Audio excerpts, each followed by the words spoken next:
Comment on vient de le lire. Si on l'a lu, c'est... Hein? J'essaie Pour de la voir. première fois, Ah, Marie ben Vitou voilà. expose des photos. Ah, Et tu pourquoi n'as jamais exposé? Mais non, Ah, mais non, d'accord. et c'est justement parce que j'avais déjà exposé dessin et peinture, et comme il est photographe, Ah, ben voilà, automatiquement, d'accord. voilà, première expo de photos. C'est-à-dire que j'ai déjà exposé des dessins ici.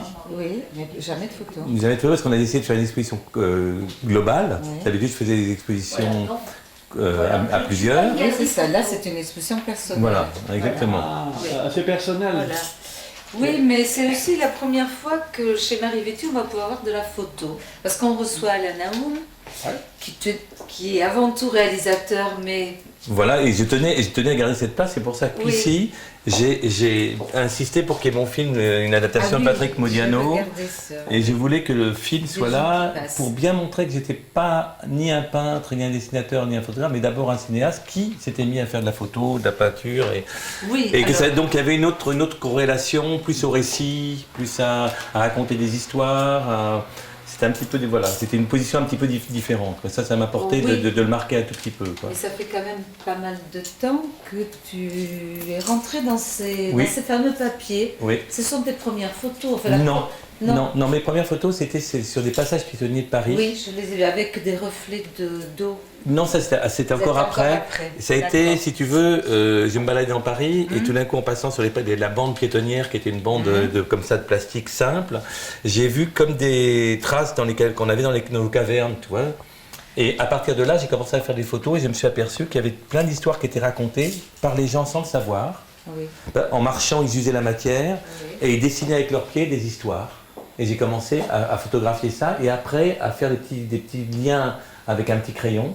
Et j'ai exposé à l'Halle Saint-Pierre à ce moment-là. C'est-à-dire, on part de la trace. Ce qui te retient au départ, c'est ces traces. Je crois que tu as exposé aussi des petits panneaux, les gens qui collaient sur des... Oui, j'ai fait tout un travail sur les annonces, sur les messages de Gouttière. Les messages de Gouttière, voilà. C'était ça. Tu es vraiment dans la ville, les traces de la ville. Oui, moi je suis un urbain, je suis né à Paris. Oui. Et c'est un peu tout ce qui raconte une histoire, qui laisse une histoire, un champ, un hors-champ.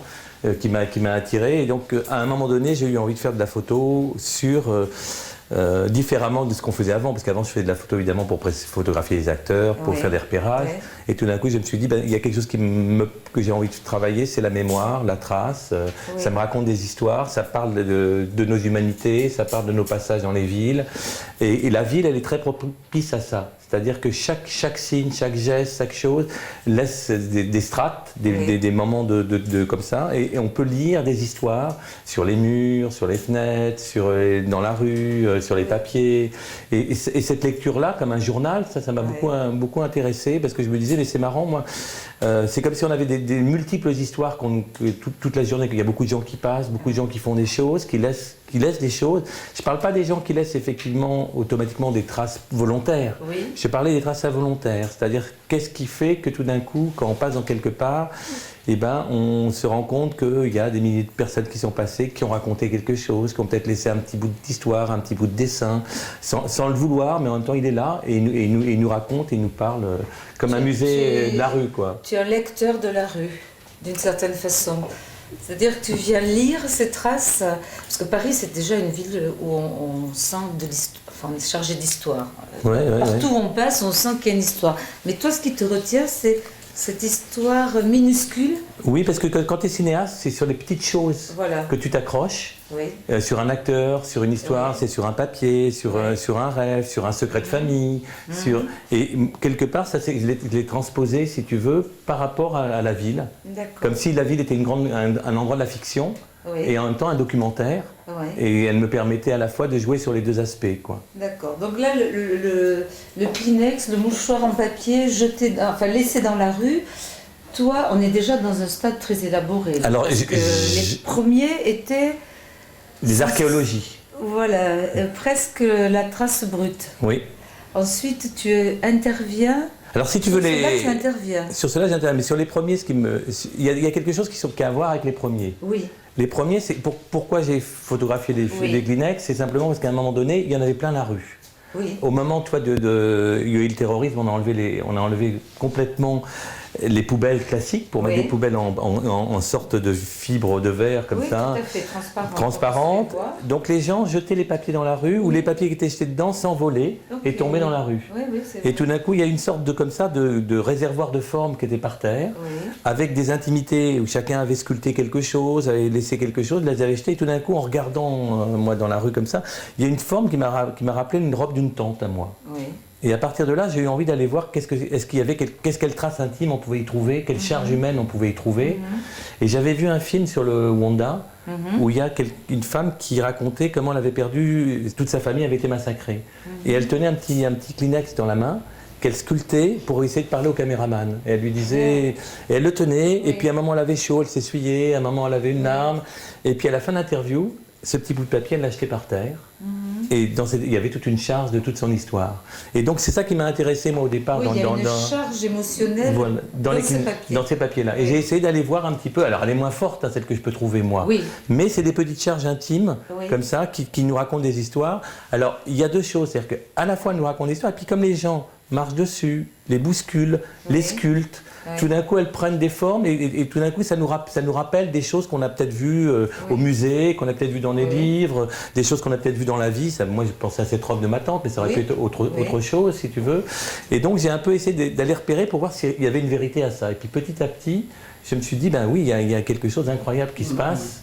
Il y a une humanité qui est là dans nos villes, qui va partir. Et c'est comme ça qu'on s'était rencontrés, nous, pour les Nuits Blanches. Et donc là, depuis, tu interviens, on a une démarche, et ce fil rouge là, alors là qui vient faire lien, qui vient faire... dis-moi. Alors là, si tu veux, l'idée était différente. J'avais fait beaucoup d'expositions avec les papiers. On m'a redemandé un travail. Et j'avais pas envie de me répéter. J'avais beaucoup de photos, mais j'avais envie de me dire bon, où je peux aller voir. Et j'ai eu envie de mettre en scène, comme je tournais pas assez ces papiers, et de les faire rencontrer. Oui, il y a une mise en scène, effectivement. Donc partout il y a une mise en scène, et le lien serait leur relation au dialogue. C'est-à-dire le fil rouge, à la fois, c'est pour bien montrer que c'est des photos couleurs. Donc c'est pas du noir et blanc où on aurait tiré un fil rouge. Le fil rouge, il a été fait à l'ordinateur volontairement dans la photographie elle-même. Ah, il est dans la photo. Il est dans la photo, le fil, oui. Il a été fait. C'est pas non, une intervention. C'est une intervention sur le négatif numérique. D'accord. Mais à l'ordinateur, ce qui fait que les noirs sont des noirs couleurs, que les gris sont des gris couleurs. Ce qui fait que les valeurs ne sont pas les mêmes. Et les valeurs ne sont pas les mêmes. Et ce qui fait rappeler que c'est une photo couleur, c'est ce fil. Après, le fil, c'était une manière de dire, bon voilà, quels sont nos liens encore aujourd'hui? Qu'est-ce qui nous reste comme lien? Comment on fonctionne aujourd'hui dans cette société où on communique un peu, on est branché sans vraiment communiquer, on s'envoie des trucs. C'était un petit peu l'idée de cette photo-là. C'est-à-dire où tu as deux personnages. Alors, au départ, on peut penser qu'il y a deux personnages. Hein, on le dit comme ça. Après, on s'aperçoit qu'ils ont un fil rouge dans la bouche. Bon, ce fil rouge, c'est quoi? Ce serait... Ils sont branchés mais ils ne communiquent plus, ils mangent un spaghetti rouge, ils se tirent la langue, et après on s'aperçoit que si on regarde bien que c'est le même qui est inversé comme un jeu de cartes. Qui se regarde dans la glace. Qui est inversé, oui. Celui-là c'est le même que l'autre. Donc c'est lui-même qui lui-même ne communique plus avec les autres. Il est enfermé à l'intérieur de lui-même. Et le fil rouge il est à l'intérieur de lui-même si tu veux. Donc il y avait un peu cette idée-là. Alors ce que j'ai fait moi pour cette série-là, c'est que j'ai essayé de faire de la narration. Donc j'ai essayé de prendre que tous les mouchoirs soit un effet de palette. Dans cette palette, tout y est, c'est-à-dire l'œil est là, il va venir se placer là. Je vais déplacer des petits éléments, mais je ne vais rien apporter de l'extérieur. Tout va partir à chaque fois du papier. Tu retransposes. Voilà, je vais faire circuler des choses. Tu n'interviens pas avec un crayon ou exactement, un instrument. Je vais essayer que Par contre, c'est pas au sol. Si. Ah si. Tout ça, c'est au sol.